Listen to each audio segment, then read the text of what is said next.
So okay, நம்ம இந்த வீடியோவில் என்ன பார்க்க போகிறோம்னாக்கா கண்ட்ரோல் ஃப்ளோ ஸ்டேட்மெண்ட்ஸ்னால் என்னன்னு சொல்லிட்டு சி ப்ரோக்ராமில் பார்க்க போகிறோம். நம்ம இது வரைக்கும் ஆப்ரேட்டர்ஸ்லாம் என்னன்னு சொல்லிட்டு பார்த்துட்டு அதுக்கான எக்ஸாம்பிள் ப்ரோக்ராம்லாம் நிறையா சால்வ் பண்ணிட்டு இருந்திருப்போம். இப்போ அதை ரெண்டையும் control flow statements and operators ரெண்டையும் யூஸ் பண்ணி நம்ம ப்ரோக்ராம்ஸ் எழுதினோம்னா ரொம்ப எஃபிஷியண்ட்டாக இருக்கும். இப்போ இது வரைக்கும் பார்த்தது ஒரு 50% ஆஃப் த ப்ரோக்ராம், அதாவது சி ப்ரோக்ராம்னாக்கா இதுக்கப்புறம் பார்க்கும்போது ஒரு 50% ஆஃப் த ப்ரோக்ராம் இந்த கண்ட்ரோல் ஃப்ளோ ஸ்டேட்மெண்ட்ஸில் நீங்கள் ரொம்ப கான்சென்ட்ரேட் பண்ணணும். சி ப்ரோக்ராம்ன்ட்டு இல்லை, பொதுவாகவே எல்லா ப்ரோக்ராமிங் லாங்குவேஜ் கண்ட்ரோல் ஃப்ளோ ஸ்டேட்மெண்ட்டுங்கிற கான்செப்டில் நீங்கள் நல்ல கான்சன்ட்ரேஷனாக படித்தா தான் உங்களுக்கு புரியும். ஸோ ஓகே, கண்ட்ரோல் ஃப்ளோ ஸ்டேட்மெண்ட்ஸ்னால் என்னன்னு சொல்லிட்டு பார்ப்போம். கண்ட்ரோல் ஃப்ளோ ஸ்டேட்மெண்ட்ஸில் மொத்தம் 3 டைப்ஸ் இருக்குது. ஃபஸ்ட்டு 2 டைப்ஸ் இந்த ஸ்லைடில் இருக்கும், அடுத்த டைப்ஸ் தேர்ட் டைப் வந்து அடுத்த ஸ்லைடில் இருக்கும். இப்போ ஃபஸ்ட்டு டைப் என்னன்னு சொல்லிட்டு பார்ப்போம். ஃபஸ்ட்டு டெசிஷன் மேக்கிங்கில் 2 டைப்ஸ் இருக்குது. என்னென்னு சொல்லிட்டு பார்ப்போம். ஃபஸ்ட்டு அடுத்து நம்ம கண்ட்ரோல் ஃப்ளோ ஸ்டேட்மெண்ட்ஸில் செகண்ட் டைப் என்னன்னாக்கா லூப்பிங் ஸ்டேட்மெண்ட்ஸ். இப்போ டெசிஷன் மேக்கிங் ஸ்டேட்மெண்ட்ஸில் 2 டைப்ஸ் இருக்குது. என்னென்னாக்கா இஃப் எல்ஸ் ஸ்டேட்மெண்ட்ஸு, அடுத்து ஸ்விட்ச் கேஸ் ஸ்டேட்மெண்ட்ஸ் அடுத்து வரும்.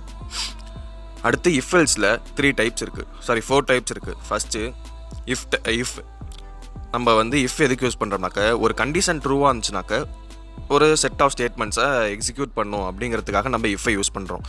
இப்போதைக்கு புரியலன்னா பிரச்சனை இல்லை, நம்ம பின்னாடி ஒரு கான்செப்ட்டுக்கும் நான் கண்டிப்பாக தனித்தனி ஸ்லைடு வச்சுருக்கேன், எக்ஸாம்பிள் ப்ரோக்ராமும் வச்சுருக்கேன், நம்ம கண்டிப்பாக சால்வ் பண்ணி பார்ப்போம்.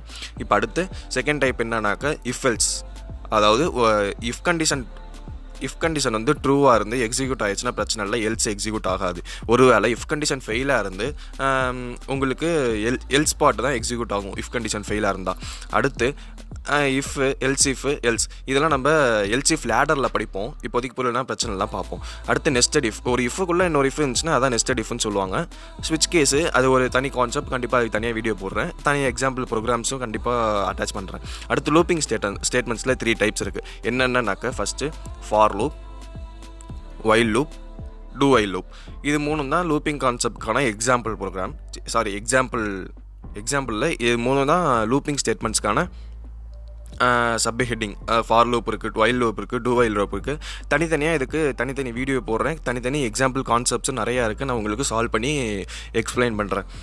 அடுத்து என்னன்னாக்கா தேர்டு டைப் கண்ட்ரோல் ஃப்ளோ ஸ்டேட்மெண்ட்ஸில் தேர்ட் என்னன்னாக்கா அன்கண்டிஷனல் கண்ட்ரோல் ஸ்டேட்மெண்ட்னா என்ன.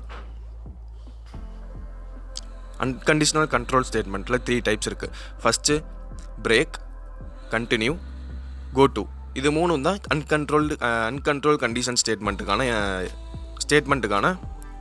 Sub topics. ஸோ ஓகே, இந்த வீடியோவில் தான், இது ரொம்ப சின்ன வீடியோ தான், அதாவது இன்ட்ரடக்ஷன் டு கண்ட்ரோல் ஃப்ளோ ஸ்டேட்மெண்ட்னு வச்சுக்கோங்களேன். கண்ட்ரோல் ஃப்ளோ ஸ்டேட்மெண்ட் எத்தனை டைப்ஸ் இருக்குது, decision making, looping statements, unconditional control ஸ்டேட்மெண்ட்ஸ்ன்னு இருக்குது. டெசிஷன் மேக்கிங்கில் எத்தனை இருக்குது, லூப்பிங் ஸ்டேட்மெண்ட்ஸில் எத்தனை இருக்குது, அன்கண்டிஷனல் கண்ட்ரோல் ஸ்டேட்மெண்ட்ஸில் எத்தனை இருக்குன்னு சொல்லி ஒரு இன்ட்ரொடக்ஷன் தான். நம்ம ஒரு சப் டாப்பிக்கையும் ஒரு தனி பெரிய வீடியோவாக கண்டிப்பாக வரும், அழகாக எக்ஸ்பிளைன் பண்ணியிருப்பேன், எக்ஸாம்பிள் ப்ரோக்ராம் கண்டிப்பாக இருக்கும். ஸோ அந்த வீடியோஸ்லாம் கண்டிப்பாக ஃபாலோ பண்ணுங்கள்.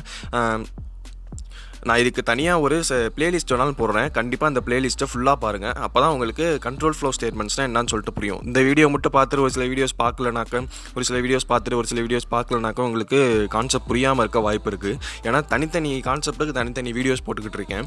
நான் ஒரே வீடியோவாக ரெக்கார்ட் பண்ணுறது என் லேப்டாப் தாங்காது, அதுக்கு தான் தனித்தனி வீடியோஸாக போட்டுக்கிட்டு இருக்கேன். ஸோ இந்த வீடியோவில் தான் சொல்ல வந்தேன், கண்டிப்பாக அந்த பிளேலிஸ்ட்டை ஃபாலோ பண்ணுங்கள். வீடியோ பிடிச்சிருந்தா லைக், ஷேர், சப்ஸ்கிரைப்.